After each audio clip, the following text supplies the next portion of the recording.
থেকে মার মুখে শুনেছি বাপের বাড়ি নাকি মেয়েদের নিজের বাড়ি নয়। বিয়ে হয়ে যখন শ্বশুর বাড়ি এলাম, প্রায়ই শ্বশুর মশাই বলতেন, আমার বাড়িতে এসব সহ্য করব না, এসব চলবে না। সেদিনই বুঝে নিয়েছিলাম ওই বাড়িটা আমার শাশুড়ি মায়েরই বাড়ি নয়। আমার তো প্রশ্নই ওঠে না। আমার বিয়েতে পাওয়া গয়না বিক্রি করে আর কিছু লোন করে আমার স্বামী ফ্ল্যাট কিনলেন।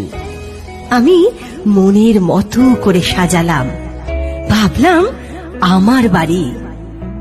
বুধবার করে দুপুরবেলা খালপাড়ের কাজের মেয়েদের নিয়ে শুরু করলাম সেলাই ক্লাস।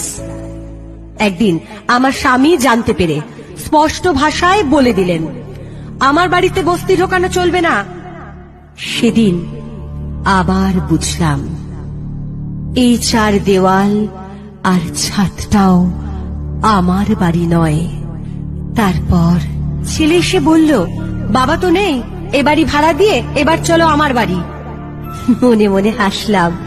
তারপর একটু থমকে কাউকে কিছু না বলে বেরিয়ে পড়লাম পথে। হয়তো নিরুদ্দেশের বিজ্ঞাপন বাড়া হবে, কিন্তু জানেন, আমি নিরুদ্দেশ নই। আমি নিরুদ্দেশ নই, আমারও উদ্দেশ্য আছে। আজও বাড়িটা খুঁজছি।